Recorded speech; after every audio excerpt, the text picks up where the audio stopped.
Okay, good evening, everyone, and welcome to another episode of Happy Hour brought to you by NAAP. We are the National Association of Adoptees and Parents, where it is our mission to unify the adoption community and elevate our diverse voices by promoting dialogue, understanding, and healing through education, awareness, and connection. I'm Marcie Keithley, Board President, and your host for the evening, along with Beth Story in the Zoom room helping me out tonight. Jennifer's at her lake house, and I guess they had some problems with the dock, so she's not going to be joining us tonight, but we do have Beth. So if you're joining us for the very first time, we also like to have you just drop us a hello in the chat room. Let us know where you're from and show our guests some love. You're welcome to comment. Before we get started, and I introduce Patrick, who doesn't need any introduction, I just want to go, yeah, here's our disclosure. We just want to remind everyone to remain on mute, raise your hand, or raise your virtual hand to be recognized. You can post your comments or questions in the chat room. If you are experiencing a serious mental health event or suicidal thought, please contact a licensed professional or call the National Suicide Prevention Lifeline.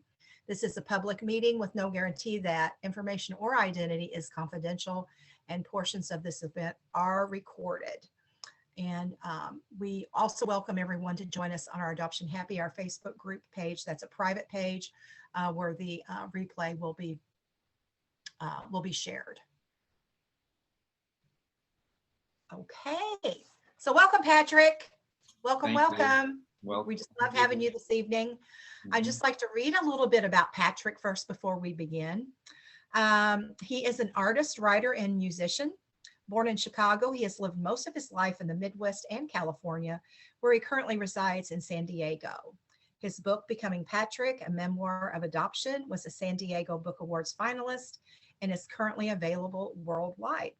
He's been active in adoption education and reform since 1999 and has conducted expressive art seminars nationally for people involved in adoption.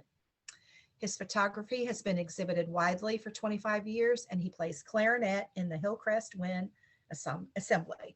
I play the clarinet too. Yeah.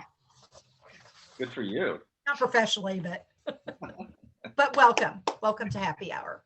Thank you. Thank you very much. Okay, you ready? I'm ready. All right. Well, it's quite an honor to be here. I was really happy to be asked. Forgive me if I'm a little rusty at this. I really haven't done this sort of thing for many years now. I guess I considered myself in semi-retirement, but from the adoption world. But of course, no one ever gets out alive. So, you know, anyway, I am still active, but not as active as I was. Anyway, so it's good to be here.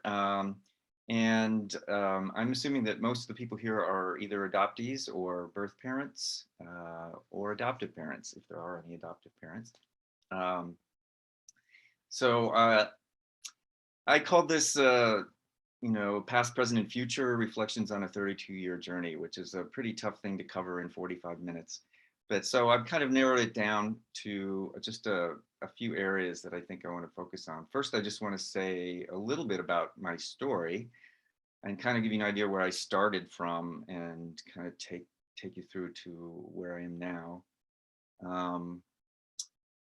I think one good way to say where I started was before I searched, I was in music school and I had to take a class. I was probably 28, 29 years old. This was my second time around in college, and I had to take an elective class, and I took something called, I think it was called the Geography of the World's People or something like that. And in this class, we had to do the proverbial family tree. I mean, I felt like I was in fourth grade again, but the assignment was to write about where your ancestors came from, you know, blah, blah, blah, blah, blah. Well, at this point in time, I had not thought about my adoption much at all. I mean, I knew I was adopted since I couldn't remember, 4 or 5 years old, but I had no interest in my roots.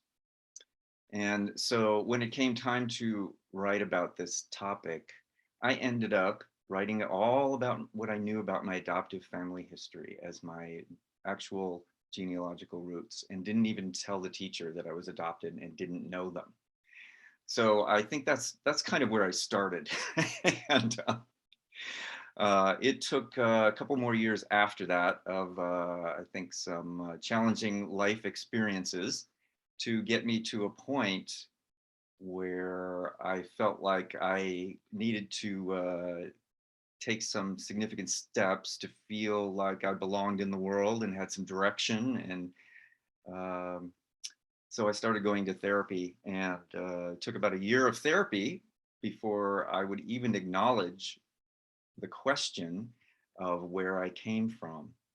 And my therapist would bring it up once in a while. I say, no, nothing to do with me. I mean, that's not a problem. But after about a year, it finally occurred to me that I really probably needed to look into this issue. And so that was 1990. And that's when I for the first time, asked my adoptive mother about my adoption. We had never, ever spoken of it in any detail whatsoever. So when she gave me the papers, which included my adoption decree, which listed my birth parents' names, it was a big shock to me. And it only took about a month for me to decide that I was going to search. And if I was hesitant before, once I got going, you could not stop me. So I became very determined. But of course, I think some of us are probably old enough to remember what it was like not to even have a cell phone, or much less a computer. So the search was slow, and I had to like actually go to the library and send for things and wait and all that sort of thing. So it took about 9 months. I thought it was very poetic that it took 9 months for me to locate my birth mother. And then on June 10th, 1991, that's the day I kind of divide my life up between before June 10th, 91 and after, because that's the day I called my birth mother for the first time. And if you, it was difficult, obviously, and it ended up going pretty well. At first, she tried to deny it, and then she realized that I was who I said I was. So we got to know each other on the phone. At the time, I was living in Kansas City, Missouri, and she was living in Orange County in Costa Mesa, out here in California. So we got to know each other long distance at first. And this is where I'm going to stop and read just a short excerpt from my book, because I think the writing speaks better than I do. So I'm going to just read a little bit. What we did was the first phone call, it was like about an hour and a half. We shocked each other with all this stuff about, that she had given up 2 other children for adoption and raised 2. And we had all these children with the same father. Basically, the story was they were together. They were 19 and they were not ready to raise children. He talked her into relinquishing me, and then a year later, and relinquishing a second child. And then the third time around, she put her foot down, said, I can't keep giving up children. So she kept the 3rd child, kept the 4th child. And then when she got pregnant again and they were broke and she was on the verge of a nervous breakdown trying to raise 2 kids on no money, it was a mutual decision that they couldn't afford to have this 5th child. So they put that child up for adoption. So that's the sequence that I learned. And I was number 1. And then she also told me that my birth father had died in 1983. So I had missed him by 8 years. She also told me that she had been in AA for 8 years, and that my brother had been in AA. And that was kind of shocking to me because I grew up with an alcoholic adoptive father, and he was kind of a Jekyll and Hyde guy. And somehow I was able to detach from that because I knew I wasn't genetically predisposed to alcoholism through him. And then when I found out that both of my birth parents struggled with alcohol, that was a bit of a shocker. But so got all through that. So we went through this first phone call. Then a week later, we talked again for an hour and a half. And then a week later, we talked again for an hour and a half. And those 3 phone calls were like the main story that I got from her. And there was one particularly difficult thing, and I just wanted to just read a little bit about that. So this is going to be from the third phone call. So this is in June of 1991. It has begun to feel like a ritual. For the third consecutive Monday evening, I get out the search information and all the notes I've made while on the phone with Barbara, the mother who did not raise me. As I flip through and fill in answers to questions, I come up with new ones. I also make a timeline of sorts that sketches out their lives before and after I was born, placing myself in the middle. The simple act of writing my name on it feels like a declaration that I exist in the continuum of time. It's already clear to me that all the information I want is not going to come simply by asking questions. It's going to come in conversation, in storytelling, over a long period. Yet I still feel drawn to being a professional interviewer, detached from strong emotions. I want to know everything, but I'm not ready to feel everything. This is the first time she is to call me. If she does, we have established some trust. If she doesn't, will I call her anyway or just wait? But just after 11 p.m., the phone rings. Who else could it be? She's done exactly what she said she would do. Hi, Guy. She's cheerful, casual. Hi there. I still don't know what to call her. She's addressing me as Guy again. This odd impersonation seems okay for now, sort of mutual, and eerily like the greetings with my other mother. It's as if addressing by name or title would be too defining, too clear. She asks how I'm doing.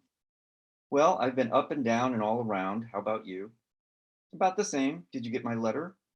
Yes, and thanks for the photo. It was pretty amazing to see what everybody looks like. I tell her how much I resemble my sister Lori and about showing the photo to everyone I know. And then we're off into another 90-minute conversation, the third installment of the Shields and Miser family histories. By the end of this call, I will feel like I've had most of my basic questions answered and established the groundwork for a new relationship. But during our talk, I ask a couple more tough questions, creating a couple more pills for me to swallow. So what did you tell people about what happened to me when I was born? Oh, you mean after the hospital? Well, I don't remember much about all that. I do recall we kept it pretty quiet, but the few people that might have known. She pauses and clears her throat, now a familiar prelude to something raw and honest. Well, what we told them was that the baby died. Oh. I pull the receiver away from my ear. If only the O's that I utter in these talks with my original mother could be fleshed out and freed to speak. This O first passes through the rational mind, where analysis yields, well, I guess that was one option. You could have told people you put me up for adoption, but you didn't. What else could you do? It makes sense. But then what? What do they do with stillborn babies? Was there a funeral, a casket, a burial? Did you fake the sorrow? Did you accept the sympathies? Then this O slides on down to my heart, banging into it, causing a bruise as it winces. I died?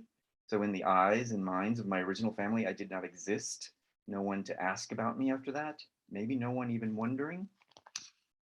And then the O drops into my gut, where this newly awakened child inside, so prone to fits of kicking and screaming, rants, I hate you, I hate you. How could you do that to me? How could you just wipe me away like a bug on a windshield? Are you okay? She asks. With one deep sigh, I bring the receiver back to my ear. Yeah, I guess so. That's tough to hear.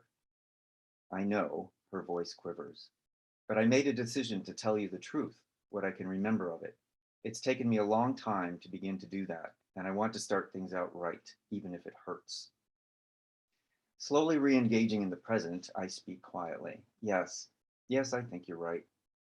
Melting again, knowing she is right, admiring and respecting her decision, I wonder how in the world I will ever reconcile who she was 30 years ago with this woman who is now so open, so genuine, and so embracing. So I think that's a good place to start. I mean, that's where I started with my mother. And it took months and months of getting to know her through phone calls, letters, and photographs. And then we met in January of '92.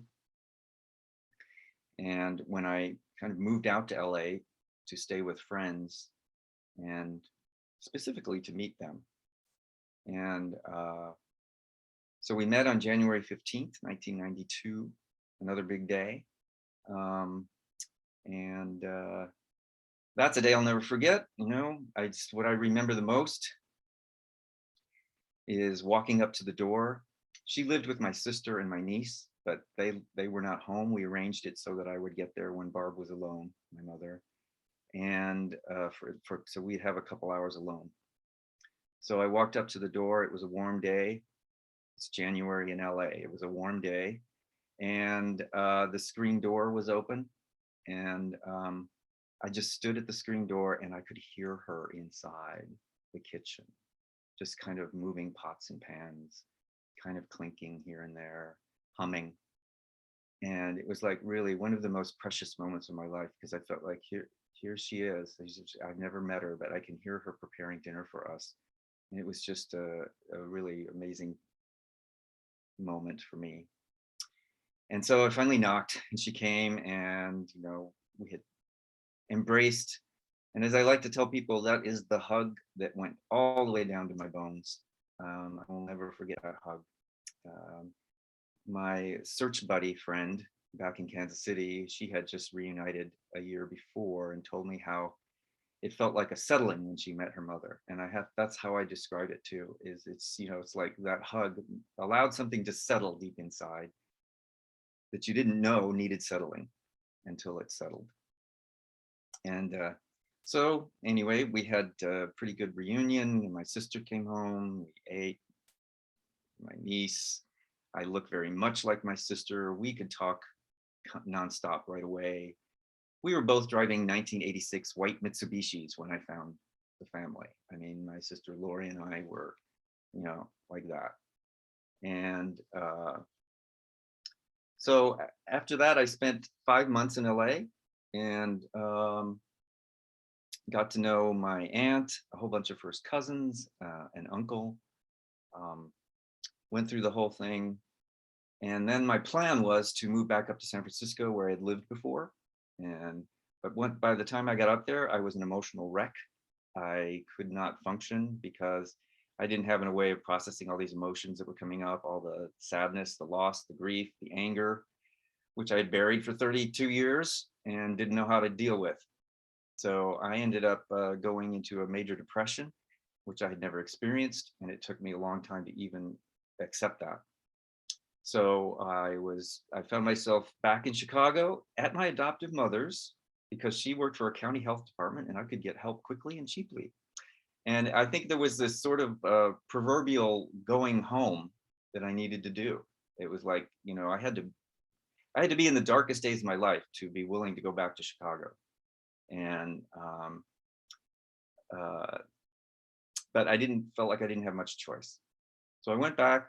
I got on antidepressants, therapy for a year, and then eventually I started. This is in the suburbs, and eventually I started venturing into Chicago and going to some adult children of alcoholics meetings, which I had gone to before, and met people, and then eventually moved in with somebody in the city, and kind of started my life over in Chicago. And and I like to say that I started my life over more authentically. I think before that, I had worked as an engineer and I hated it. And I studied music in school, and I decided that really I don't have the stamina to become a professional classical musician. And I was really lost as to what I wanted to do. But I'd also done photography all my life. And so I started working at a photo studio. I got a job as a portrait photographer. And that felt a lot more real. And then eventually started doing photography as an art form and getting it shown. And then I started writing and started writing the book probably in about 1998, something like that, 1997, 98. So, it was a long process, but I felt like, and how do I like to explain it is that I think connecting with my birth family exposed me to what a sense of natural connection felt like, so that I didn't deny my other natural impulses. I think I was so used to just denying what I really, really wanted, or because somehow, like all those times sitting at the kitchen table with my mother and my sister and my niece, those were some of the most precious moments also. That's where I felt the most rooted and grounded and just natural in the world. And that feeling is what stuck with me, and is what I think what changed my life, because photography felt like that feeling. Dance felt like that feeling. Many other things felt like that. And before the reunion, I couldn't have identified that. So I think, like I say, it really changed the direction of my life. Writing felt like that, all that. So wrote the book. I started writing the book, but then moved out here to San Diego in 1999, and then spent 10 more years writing the book. And but in that time, also, getting involved in conferences and developing the greeting cards, which I think most of you are familiar with, which I think are currently retired, sorry to say. But I also got involved in activism because I really was pretty angry about a lot of things. I found it only took about 7 years for me to get angry at my mother, for giving me away. I'm a pretty mild-mannered person, and it's probably partly why I ended up into depressions, because I didn't know how to deal with anger. And so when I was finally ready to, express some of this to my birth mother, we had to schedule it. We had to set aside a time when my sister and niece would not be home, and I could go spend the night over at my birth mother's house, just the two of us. And we would have a couple of days, just the two of us, and I could express myself. And we kind of got into it, and I was able to, tell her what made, I just needed to say the things. And of course, I think most of you are aware that these things just need to be said. They don't necessarily need to be responded to, and they certainly don't need to be explained. These are things that you just need to say out loud and be heard. And so we were able to do it in that context, and that was a really healing experience. And also, real quickly, I have to give my birth mother, many of you know her, but give her lots of credit, because once we reunited, she was out of the closet. She had never told anyone about any of the 3 kids. But once I found her, she was out of the closet completely and willing to do anything, and worked on herself and went to conferences with me, went to a support group meeting. She was a trooper. And she's still doing pretty good. She's 85 now, and she's still doing pretty good. So I always want to give her credit for that. Because there was a lot of splaining to do. Anyway, but we got through it. So anyway, checking the time here, trying to keep myself organized. So I think what I also want to talk about, I want to talk a little bit about the book and why I wrote it. I obviously wrote it for myself, to sort this complicated story out and to make sense of things. But the whole time I was writing it, I was also pretty much aware that I wanted to write it not just for the adoption community. I wanted to write it for the general public. I wanted to write it in a way that people who are only peripherally or not involved in adoption would be exposed to separation trauma and everything that adoptees and birth parents and adoptive parents go through in these situations. That was an express goal of mine, and I was in many writing groups during the process, and all those writing groups, they might have had 1 or 2 adoptees or birth parents, but mostly not people not involved in adoption. So I would kind of struggle to get these people to, I would write it to get those people to sort of get it somewhat.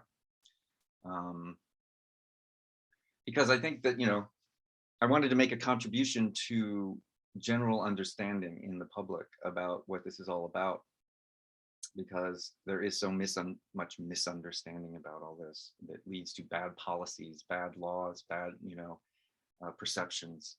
And this space, I'm sure you're all getting triggered like I am when you have a Supreme Court justice saying that safe haven laws are the solution to abortion, that it makes me want to scream at the TV. And it makes me feel like, have we made any progress? But I think we have made progress, and I'm going to talk a little bit more about that later. 2 steps back, 1 back, 1 step, 2 steps forward, 1 step back. Anyway, so I think in the present time, I find myself having gone through all of that, written and promoting the book, which was an amazing experience because I never expected to actually touch so many people so deeply. And that is the absolute most gratification that you can have, I think, as a writer, is for people to have been moved and feel like it's made a difference. So, and then keep moving forward with conferences and, workshops, seminars, all kinds of things like that.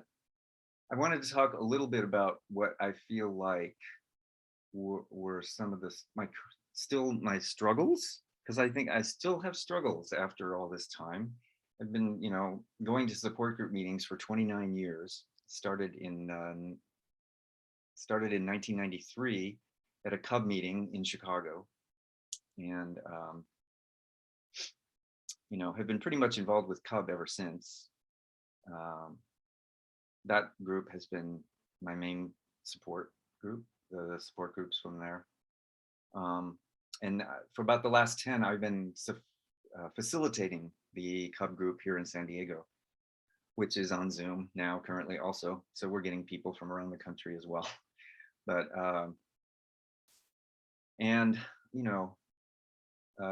I always tell people, 29 years, yeah, well, I'm not healed and I still need the community.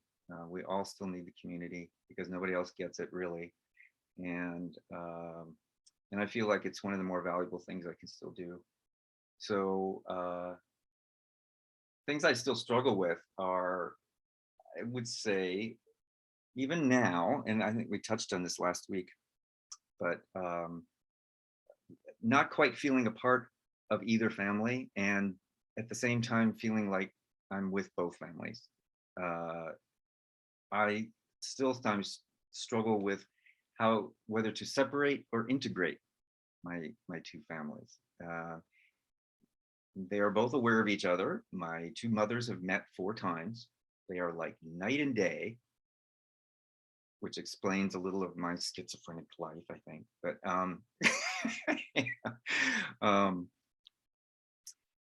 they would never be friends in real life. But anyway, so yeah, I still struggle with which, feeling part of both and feeling part of neither. Just for quick example, my birth mother lives in Chicago area now, and she went into the hospital a couple months ago with pneumonia, and she doesn't ever go into the hospital, but nobody told me. And it's like, I feel close to my sister. It's not, she would not intentionally not tell me. It's just that for some reason, it didn't click in her mind that she had to tell me. And so that makes me feel like, even though Lori is the one I feel the closest to, somehow it just isn't an automatic response in her mind. So that kind of makes you feel a little bit distant, not quite part of the process.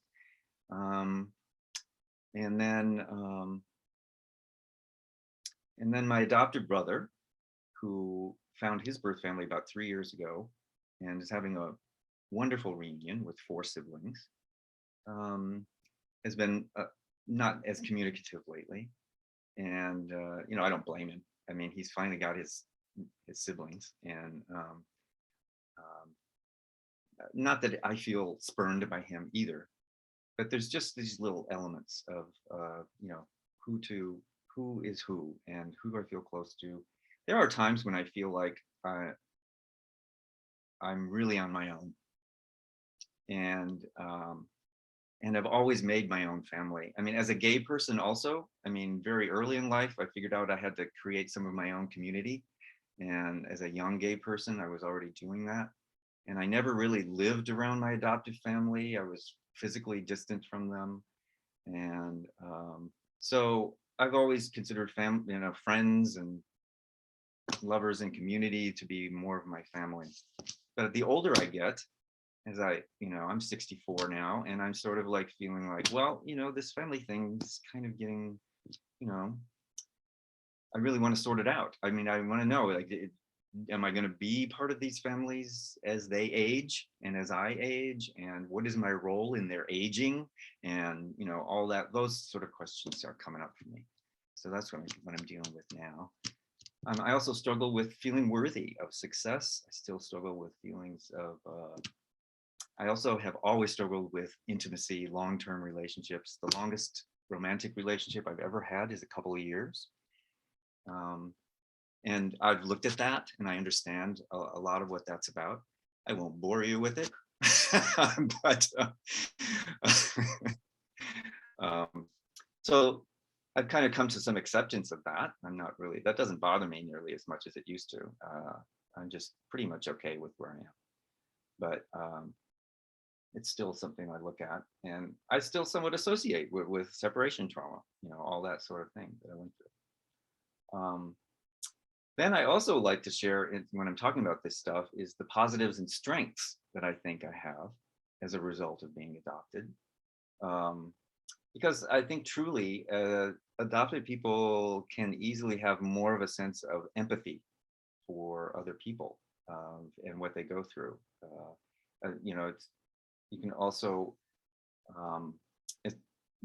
you can relate to people who have felt alienated in any way, shape, or form. And I think as a gay person, I experienced that alienation at a young age. And so when I kind of later in life became aware of some of the alienation that I might have felt subconsciously, even as a child, I actually sort of more easily identifiable, I think. And I would say that all adoptees are experts on separation trauma and human connection. We have a lot to say about that. And I think the world has a lot to learn from us about that. So that kind of leads me into the last real topic that I wanted to cover for sure. And in order to introduce that topic, I think I'm going to read another little short excerpt. This excerpt from the book takes place pretty early on in my search, when I was, sending for records and hitting roadblocks and making progress and putting it away and getting it out. And so I'm living in Kansas City at this time, and I'm involved in the search. And this scene takes place at my favorite bookstore in Kansas City. It's called Whistler's Books. While browsing the stacks at Whistler's Books on the Friday night after committing fraud, I guess I should explain that, sending for birth certificates that were not mine, I begin to feel like most of the world is a library, full of research and information I don't know how to access while requiring respectful quiet. Shh, maybe a whisper here and there. No talking about things that really matter or might stir the deeper recesses of the heart and soul. No talking about being adopted or searching for one's roots or the agony and the ecstasy of it. In this, my favorite of bookstores, with its hardwood floors, brick walls, high wood beam ceiling, NPR ambiance, and upstairs cafe, I gravitate to my favorite section, art and photography. Here, among the crowd of browsers, I might as well be alone. Here, I dive into Cartier-Bresson and Man Ray and Robert Mapplethorpe and Andre Cortege and Cindy Sherman, studying the masters and the moderns, appreciating both the sublime of the traditional and the courage of the cutting-edge, in-your-face radicals. I'm inspired by those who shock, push boundaries, question the status quo. In my own world, I am one of them. It's not long, though, before palpitations beat in my chest and slight nausea upsets my stomach. Bold and fearless expression happens inside and only occasionally escapes through a pen or a photo. There's a new voice that wants to speak, bust out, sing and shout, and can't find enough ways to do it.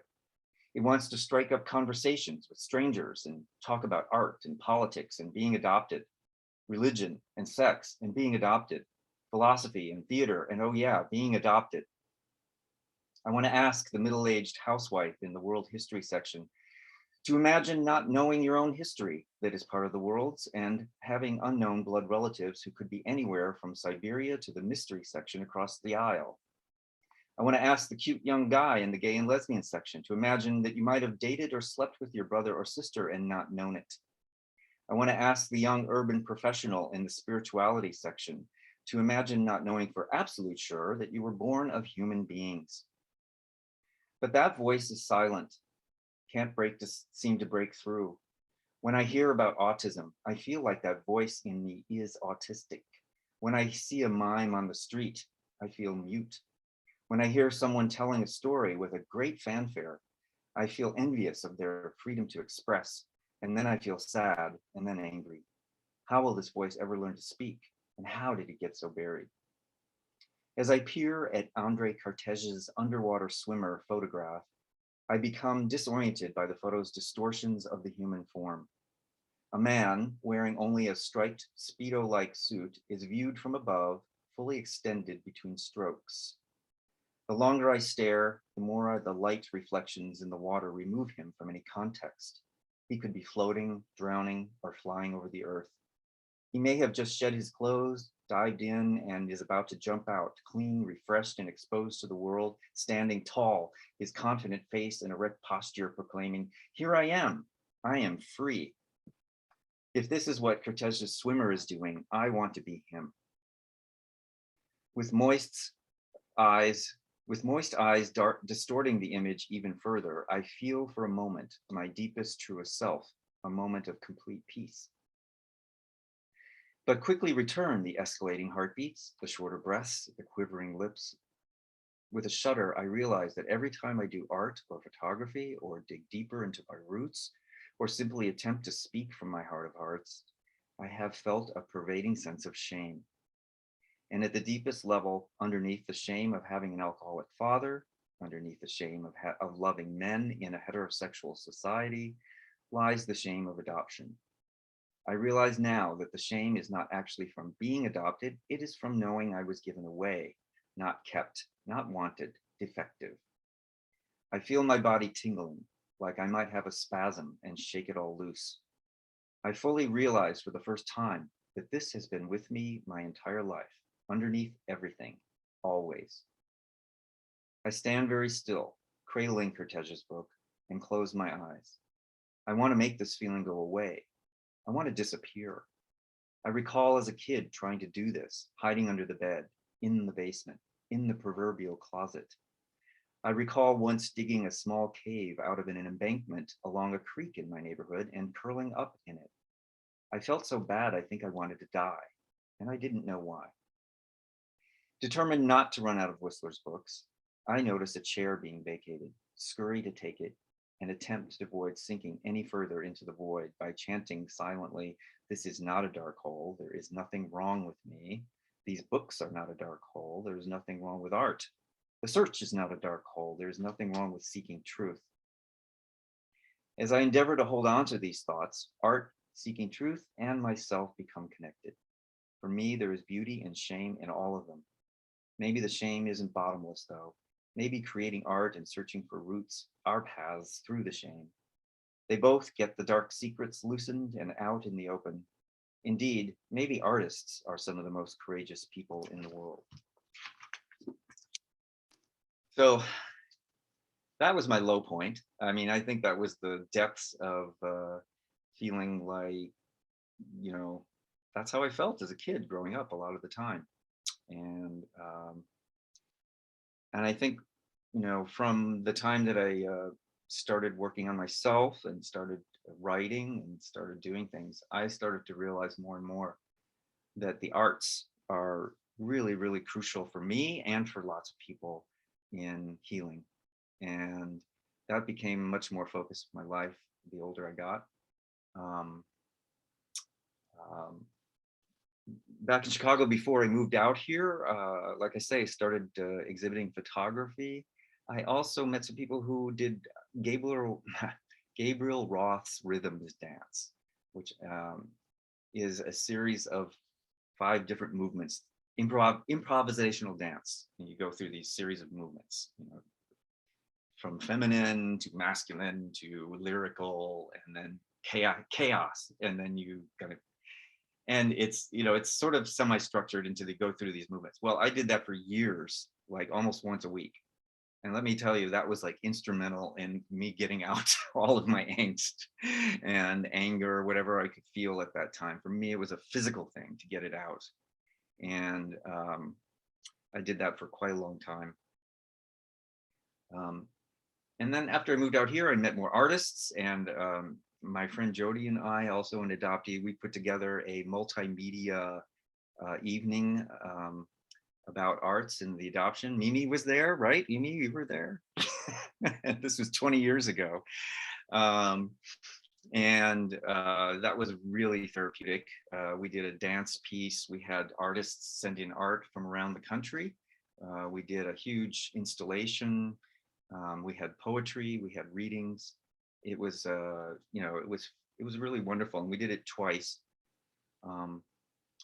And then, you know, as I said before, I developed some greeting cards that hadn't been used before about, you know, Mother's Day and all kinds of things like that. Also, I got involved in doing expressive art seminars for a while, which I think every single person who was involved, I think, got some benefit out of that. And I'm very proud of that. So all of those pre-verbal ways of expressing yourself is what I was focusing on. Things, you know, like dance and movement, journaling, sometimes collage, role playing, all kinds of things like that, I think are so important. So I've tried to involve myself in that as much as possible. I think, and then I'll tell a little story about my experience of knowing that that all of this is pre-verbal. Back in Chicago, this was probably a couple of years after my reunion, when I had moved into the city of Chicago. I ended up living 4 blocks from the hospital in which I was born. And that was coincidence, but I looked out my window and I could see where I was born. Now, so I had this strange obsession with the place. I would go there on my birthday every year and sit in the lobby, because that's where my adoption took place, was right outside that hospital. It was private. I was just handed over to outside the hospital. And it was, you know, always quite an event for me. And, but a couple years after the reunion, I went to the hospital and I requested my birth records. And I just requested them under my birth name of Patrick Shields, and the clerk kind of looked at me a little bit suspiciously because that didn't match my current ID. You know, Patrick Shields is not Patrick McMahon. And she just, you know, I said, oh yeah, my name has changed. And she kind of gave me a look like, okay. But I think I got lucky because she let it go. So she put in the request.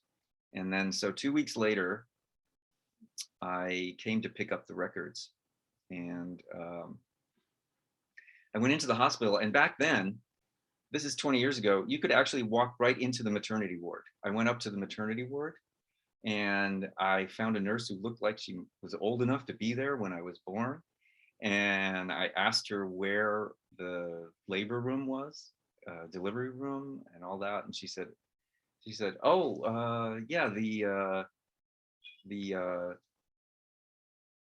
delivery room was right over here. It's now called the Alternative Birthing Center, and we walked into it. So there I was standing in the room in which I was born, and she said that the nursery was right across the hall where I spent my first 3 days of life, probably not with my mother. I think we were separated. And so I'm standing there, and then all of a sudden I hear a train go by. And this is Chicago. There is the L train, and this hospital is right next to the L train tracks.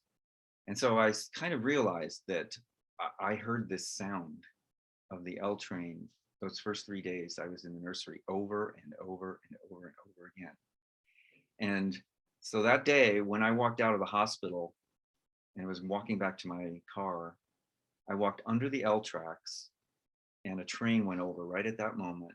And the sound of that train just shook me to my core. I just broke down, and I just had to sit on the ground and just sit there and sob for a while, because I think what it connected me to was that whole sense of separation that I was feeling already in the hospital, 3 days old. And anybody that tells you that infants don't remember, you know, that's crazy. You know, they internalize all of these feelings, and we are super lucky if we can get in touch with that. You know, if we can actually go back and, you know, somehow reconnect with that. So that's the example I used to say we need to work on pre-verbal memories and pre-verbal feelings, and use whatever means are necessary to heal. Because ultimately, if we heal better, we become more impactful members of society. We become healthier. We become part of the world in a more positive way. And, you know, I think that's what we're all kind of working on. So that's what I plan to keep doing in the future. From this point forward, I plan to keep facilitating support groups. And the other thing that I do real quickly currently and will continue to do is that here in San Diego County, we have they call it San Diego County Adoptions Department, where they facilitate adoptions. And what they do is they have classes for prospective adoptive parents. And one of the classes, it's an elective, it's not required, but it's a class, is the adult adoptee panel. So they ask adult adoptees such as myself to speak on a panel. And I've been doing this for 20 years, and I consider it some of the most valuable things that I do, because I speak to these people who are adopting. I mean, these days it's mostly out of foster care, and the people on the panel are anywhere from me, who's like, you know, relinquished at birth, to somebody who was in the foster care system for 5 years, 10 years. So they get a real variety of stories. And I used to be a little bit, not shy, but I'd be a little bit careful about what I said. I didn't want to upset the adoptive parent, you know, these people. I didn't want to shock them. I didn't want to scare them. But, you know, I'm completely over that. And I whenever I speak to them now, I just lay it all on the line. And, you know, I talk about Nancy Verrier, and I talk about the primal wound, and I talk about Betty Jean Lifton, and I talk about everything else that is going to make them a more informed, better parent. And I have to say that this is what's encouraging to me personally, is that over the years, people that come to these classes are more and more informed already. They are more open. They don't ask stupid questions anymore. You know, like 15 years ago, I used to get the stupidest questions from some of these people. And, you know, like, do I really have to tell my child they're adopted? And, you know, things like that. But I would say over the last 7 or 8 years, less and less of that. And now I never get questions like that. So I just want to pass on that there is some progress in society, I think, about, you know, what adoption is for all those people involved. And that's encouraging to me. So anyway, I plan on keep doing that as long as I can. So thank you. I think that's probably enough of me. I just want to close with a short saying that a therapist that I went to here in San Diego for many years always said to me at the end of every session, and it has stuck with me because it really got to my core, and I'll share it with you now. And the phrase is, "You're lovable."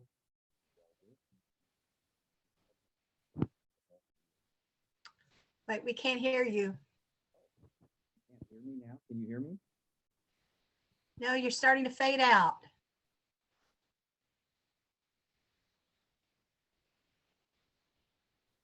Is that better? Oh, there you are. Okay. Okay. I muted. Great. Muted. Okay, so that messed up my closing line. Anyway.